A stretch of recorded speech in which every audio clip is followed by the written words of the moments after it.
छोटे ने कहा, भैया दादी कई बार कह चुकी है, कभी मुझे भी अपने साथ होटल ले जाया करो।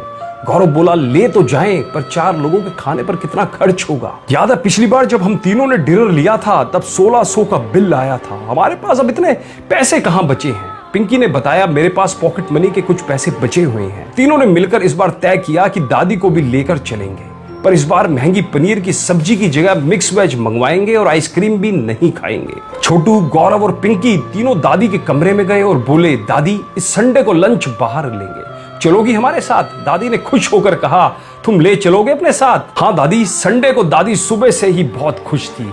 आज उन्होंने अपना सबसे बढ़िया वाला सूट पहना, हल्का सा मेकअप किया, बालों को एक नए ढंग से बांधा, आंखों पर सुनहरे फ्रेम वाला नया चश्मा लगाया। यह चश्मा उनका मजला बेटा बनवा कर दे गया था जब वह पिछली बार लंदन से आया था, किंतु वह उसे पहनती नहीं थी। कहती थी, इतना सुंदर फ्रेम है, पहनूंगी तो पुराना हो जाएगा। आज दादी शीशे में खुद को अलग अलग एंगल से कई बार देख चुकी थी और संतुष्ट थी। बच्चे दादी को बुलाने आए तो पिंकी बोली, अरे वाह दादी, आज तो आप बड़ी क्यूट लग रही हो। गौरव ने कहा, आज तो दादी ने गोल्डन फ्रेम वाला चश्मा जो पहना है, क्या बात है दादी, किसी बॉयफ्रेंड को भी बुला रखा है क्या? दादी शर्मा कर बोली, धत। होटल में सेंटर की टेबल पर चारों बैठ गए। थोड़ी देर बाद वेटर आया, बोला, ऑर्डर प्लीज।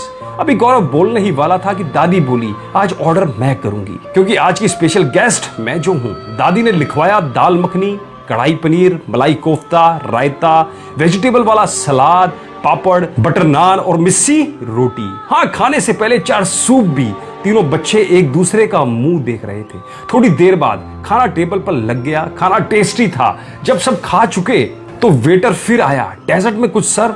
दादी ने कहा, हाँ 4 कप आइसक्रीम। तीनों बच्चे की हालत खराब हो चुकी थी। अब क्या होगा?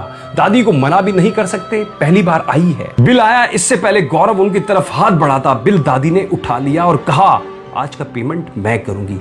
बच्चों, मुझे तुम्हारे पर्स की नहीं, तुम्हारे समय की आवश्यकता है, तुम्हारी कंपनी की आवश्यकता है। मैं पूरे दिन अपने कमरे में अकेले पड़े पड़े बोर हो जाती हूँ। टीवी भी कितनी देखूं, मोबाइल पर भी चैटिंग कितनी करूं। बोलो बच्चों, क्या अपना थोड़ा सा समय मुझे दोगे? कहते कहते दादी की आवाज भर गई।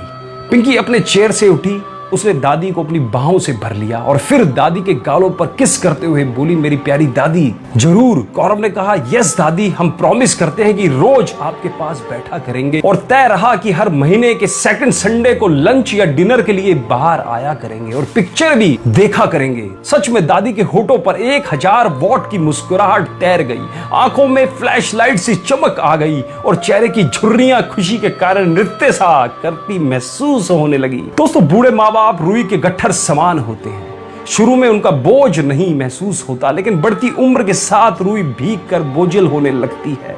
बुजुर्ग समय चाहते हैं, पैसा नहीं। पैसा तो उन्होंने सारी जिंदगी आपके लिए कमाया है। किसके लिए? आपके लिए कमाया है। और जानते हैं क्यों कमाया है? कि बुढ़ापे में आप उन्हें सहारा दें। तो सोचे मत, आज से, अभी से अपने बूढ़े बुजुर्ग लोगों को अवश्य समय दें। धन्यवाद।